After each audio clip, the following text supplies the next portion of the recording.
como sabemos todos, el 19 de octubre se declaró el Día Mundial de la Lucha contra el Cáncer de Mama y en Argentina puede afectar a una de cada 8 mujeres. Y por eso lo tenemos de invitado a Luciano Casab, matrícula nacional 79867. Él es jefe de patología mamaria en el Hospital César Milstein y miembro de la Sociedad Argentina de Mastología. ¿Estoy en lo cierto? Así es. Buenas noches a todos. Hola Luciano, ¿cómo estás? Bien, todo muy bien. Muy Gracias bien. por la invitación. No, gracias a vos por venir. Bueno, muchas gracias, sí. Vamos a empezar. En realidad, yo considero que esta entrevista es fundamental para nosotras, chicas, para no tener miedo al cáncer de mama, poder prevenirnos, poder saber de qué se trata. Chicas y cómo y hombres acercarnos. también, ¿no? Y hombres, porque también nos enteramos que en una cantidad menor, los hombres también pueden tener cáncer de mama, así que te invito a que nos adentres en esta temática y nos digas cuáles son los pasos a seguir. Bárbaro. No hay que tenerle miedo, respeto nada más y acudir al médico, a su ginecólogo, al mastólogo, al clínico, al quien tengan, como para controlarse permanentemente, y esto es más para las chicas.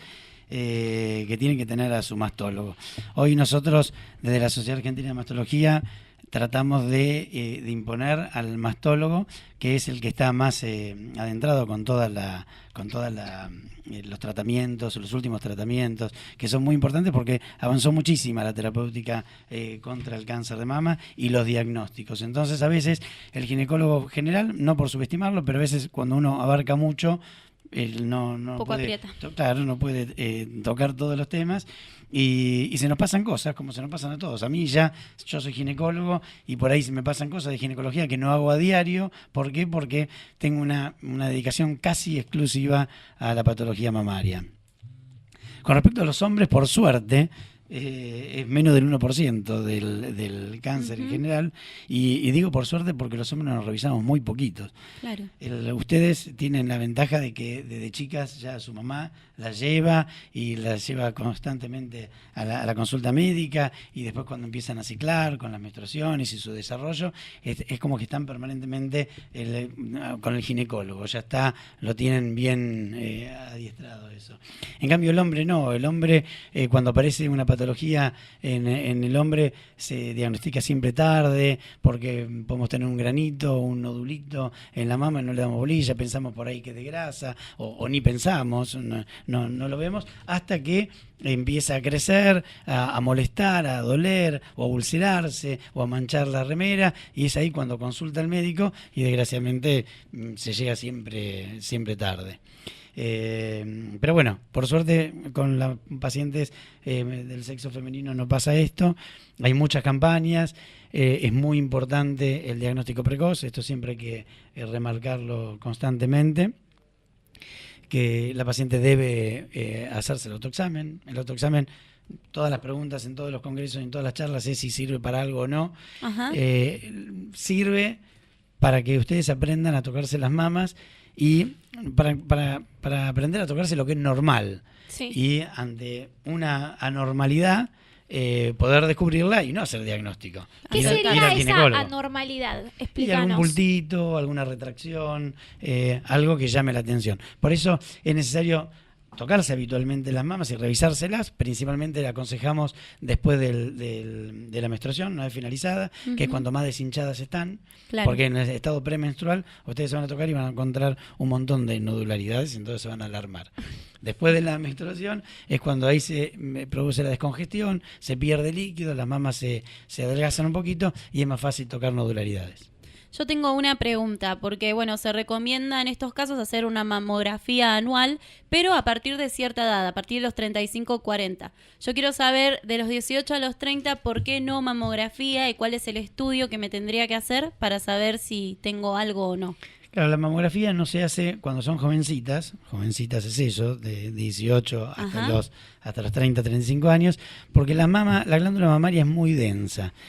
Densa significa que tiene mucha glandularidad y tiene poco tejido adiposo. Entonces, ¿qué pasa? En la mamografía, lo que es tejido adiposo se ve de color gris, como para hacer una explicación sencilla, y lo que es glándula se ve de color blanco. Como el 80% de la glándula mamaria, salvo que sean muy gorditas, es de color blanco, un nódulo es de color blanco también, entonces no tiene contraste. Claro. Por eso en la paciente muy grande, ahora te llevo al otro extremo, más añosa, en donde la glándula mamaria se atrofia, se reduce y gana más el tejido adiposo, una nodularidad en la mamografía es muy sensible, muy específica y se ve bárbara. ¿Sí? Entonces por eso es que no se hace la mamografía cuando son jovencitas. Para esta edad se recomienda la ecografía, que la ecografía mamaria ahí sí permite ver nodularidades, nodulitos y todas las características que tienen los nódulos. Antes las ecografías servían para saber si un nódulo era líquido o sólido y hoy nos dan un montón de información que prácticamente estamos muy cerca del diagnóstico preciso histológico, nada más que por ver una ecografía con todas sus características. Mira vos, Claro. qué bueno eso. Y eso no quita que, digo, cuando sos mayor de 35 o 40 años, ¿tenés mayor posibilidades de tener cáncer de mama? ¿O ya siendo igual, teniendo 20 años, puedo contraerlo igual? No, es No muy tiene poco diferencia. frecuente. O sea, el cáncer de mama, por suerte, tiene sus grupos etarios. Ajá. Hoy, cada vez estamos viendo chicas más jóvenes con cáncer de mama, pero no es lo habitual. Claro. La mayor incidencia de cáncer de mama se produce a partir de los 60 a 65 años de edad. Es donde el gran volumen de pacientes los vemos a esa edad. Desgraciadamente, en los últimos años se empezó a ver por el diagnóstico precoz, por la mejora en los métodos complementarios, que ayuda a que los nódulos y las patologías se vean antes. Las mamografías digitales permiten ver pequeñas microcalcificaciones, que son unos pequeños puntitos que por ahí la audiencia o que la gente que tuvo familia en contacto con esto están familiarizadas con ese término. Se permiten ver cuando son muy pequeñas y cosa que antes no pasaba con las mamografías de antes, que era todo blanco y las microcalcificaciones a veces se perdían un poquito. Yo tengo una pregunta. ¿Qué diferencia hay entre el cáncer familiar y el cáncer genético? Bueno, la mayoría de los cánceres de mama, el 85% de los cánceres de mama no son hereditarios y no tienen nada que ver con la familia. ¿Sí? Si bien lo primero que hacemos en la consulta es preguntarles sus antecedentes, y cuando tienen antecedentes uno viene más asustadito y viene más recto a la consulta. ¿Y hay gente que dice no sé? No, generalmente tendrás una abuela, una tía, por ahí en la época de antes, que no se contaba. El cáncer era un tabú y no se contaba. La palabra cáncer era mala palabra. Sí. Entonces no se decía eso. Ustedes son muy jovencitas, pero yo también. Pero recuerdo que siempre contaban a las señoras grandes, cuando le hago la amnesis, que es la historia clínica nuestra, nos decía, mire doctor, la verdad que no sé si mis abuelos o alguien, porque eso no se contaba, de eso no se hablaba antes. Claro. ¿Sí? Bueno, volviendo a la pregunta, el 85% son cáncer de mamas esporádicos, quiere decir que nadie en la ascendencia lo tiene. Y el 15% restante se divide entre lo familiar y lo hereditario. Lo familiar es aquellos que tienen dos o más ascendientes, o sea, madre, una abuela o una tía en la familia. Y cuando es hereditario, es aquel que está marcado en los genes, que ya viene en el cromosoma. El típico caso de esta chica Angelina Jolie, sí, en donde su mamá se hizo el marcador, que es el BCRA, se llama, y le salió positivo. ¿Eso qué significa? Que en su descendencia, o sea, la hija, Angelina Jolie en este caso, tenía un 85% de probabilidades de tener un cáncer de mama a lo largo de su vida y un 50% de cáncer de ovario. Por eso tomó esa decisión. Sí. Claro. Con el tema de las mujeres que quieren hacerse un implante mamario después de enterarse que tienen cáncer de mama, ¿cómo es eso? ¿Se recomienda, no se recomienda? Sí, hace muchos años se decía que mejor no ponen implante porque íbamos a tener dificultades en el diagnóstico posterior y las mamas no se iban a poder ver bien, pero hoy cambió mucho la tecnología, o sea, cambió para todo, sí. Y en imágenes nos permiten poder desplazar a la glándula mamaria de la prótesis y prácticamente tenemos una visión en la mamografía como si la paciente no tuviese prótesis. Así que no hay ningún problema, se pueden hacer reconstrucciones, se pueden poner prótesis, que no va a dificultar nunca el diagnóstico precoz de un tumor. ¿Y se puede ser mamá después de haber tenido cáncer de mamas? Sí, se puede. El tema ese es que desgraciadamente las chicas tienen que pasar por varios tratamientos. Cuando más jóvenes son, el cáncer de mama generalmente es un poquito más agresivo. Al ser más agresivo, es muy probable que, no solo que más agresivo, sino que no lo pensamos. En una chica joven no pensamos que estamos ante esta enfermedad porque, como le dije antes, es una enfermedad que ocurre en pacientes un poquito más grandes. Entonces, como no pensamos, se tarda un poco en el diagnóstico. Tarda un poco la paciente en llegar al diagnóstico y a veces tarda el médico, si no es un especialista, en descubrirlo. Se piensa que son nódulos benignos, nódulos comunes, como tienen todas las pacientes jóvenes.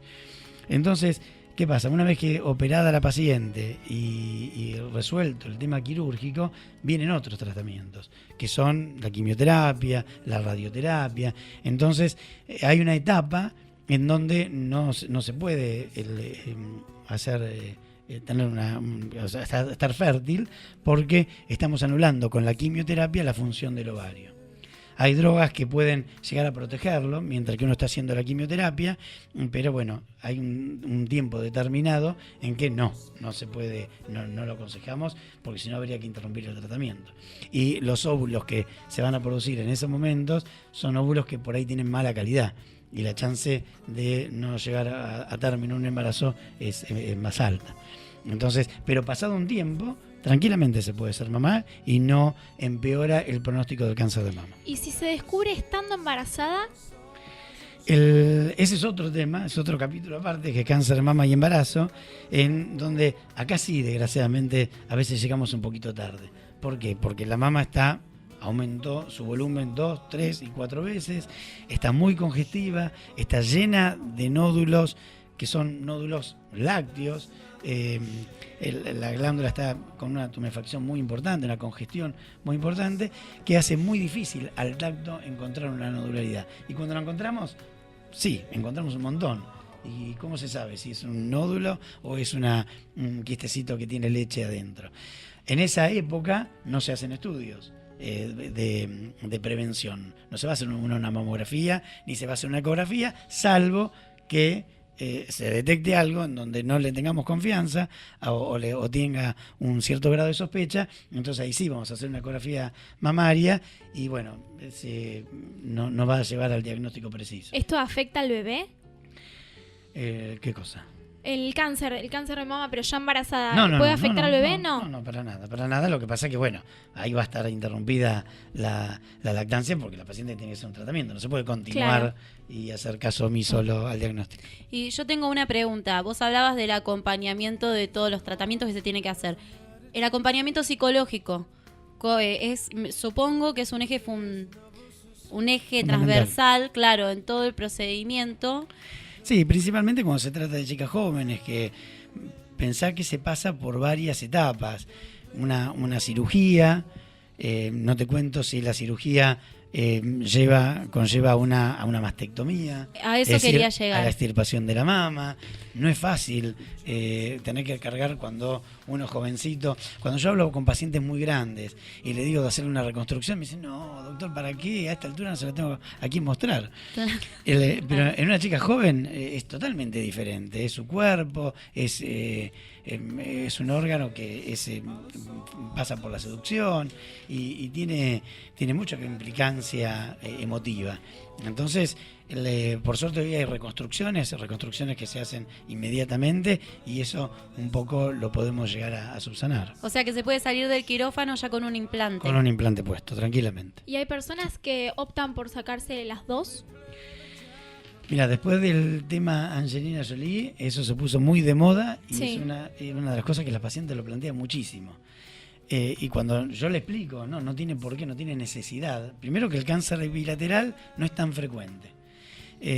Lo que pasa es que una paciente que tuvo cáncer de mama tiene más posibilidad de tener otro cáncer de mama que la que no lo tuvo. Y la que tiene antecedentes familiares tiene más cáncer de mama, tiene más posibilidad de tener cáncer de mama que la que no tiene antecedentes. Entonces, ese es el motivo y la paciente viene y dice, sáqueme las dos mamas, yo no voy a estar a sentarme a esperar que me aparezcan la otra mama. Así que no quiero detección precoz, sáquemela. Bueno, es una decisión muy personal eso y nosotros tratamos de aconsejarle a la paciente, tranquilizarla y decirle que no es necesario, pero bueno, a veces lo piden, lo solicitan y bueno, le damos el gusto y le ponemos prótesis en las 2 mamas y quedan muy satisfechas. Claro. Muy bien. ¿Y cuáles son los factores de riesgo que pueden aumentar la probabilidad de que yo tenga cáncer de mama? Bueno, Me refiero al sedentarismo. el factor de riesgo más importante es ser mujer y cumplir años. Eso lo decimos siempre, lo decimos en Ajá. todas las charlas. ¿Sí? ¿Por qué? Porque la incidencia está elevada cuando son más grandes y las mujeres tienen más cáncer de mama que el hombre. Después hay otros factores que tienen que ver con el aumento de la incidencia.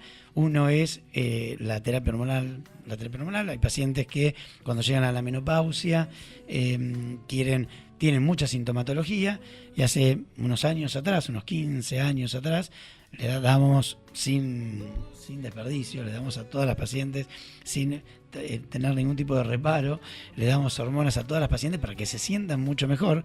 Es más, decíamos, hoy se vive más, hay que vivir mejor. Una paciente de 65 años, en mi época, yo me acuerdo de mi abuelita, era una abuelita. Y hoy una paciente de 65 años es una mujer que trabaja a la par del hombre, que la ves corriendo por la City porteña. Entonces, esa mujer no puede estar con dolores articulares, con calores, con angustia, con depresión, con insomnio, con osteoporosis, con posibilidad de fractura. Todas estas cosas pasan después de la menopausia cuando se terminan los estrógenos. Entonces, damos mucha cantidad hacíamos mucho tratamiento hormonal. ¿Y qué pasó? Los estudios estadísticos, principalmente que se hacen, mucho viene de Estados Unidos, encontró un aumento muy marcado de la incidencia de cáncer de mama en aquellas pacientes que recibían terapia hormonal. Entonces, por eso que ahora ya se da únicamente a la paciente que reúne toda la sintomatología que dije, pero tratamos de ser muy, muy cautos y no dar tanto tratamiento hormonal. Bueno, para no irme, porque me desvié un poquito del tema, No pasa nada. el sedentarismo importantísimo, es una causa de formación de cáncer porque acumula grasa, porque es muy tóxica para el organismo, lo mismo que el sobrepeso. Esto lleva aparejado al sobrepeso, a la obesidad. La obesidad hace que el organismo tenga muchos estrógenos circulantes. Las hormonas, los estrógenos cuando se terminan en la menopausia, aumentan los andrógenos. ¿Vieron que las señoras muy muy grandes empiezan a salir pelitos? Sí. Bueno, eso es porque aumentan las hormonas masculinas.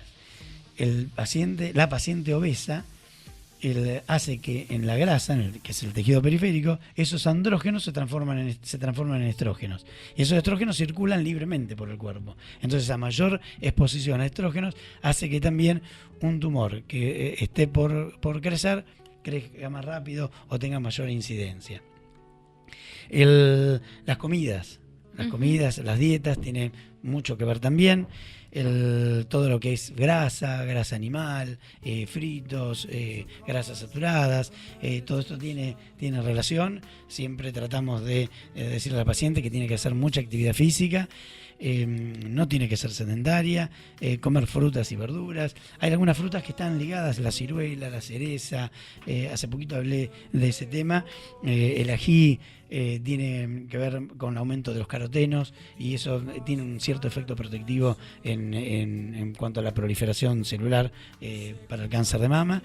Y las ciruelas y las cerezas tienen fitoestrógenos, y los fitoestrógenos, como la soja, tienen un cierto nivel de protección para el desarrollo del cáncer de mama. Por eso las pacientes orientales consumen mucho de todo esto y tienen menos incidencia de cáncer de mama que en el occidente. Claro. ¿Qué se recomienda a la paciente con respecto a la anticoncepción?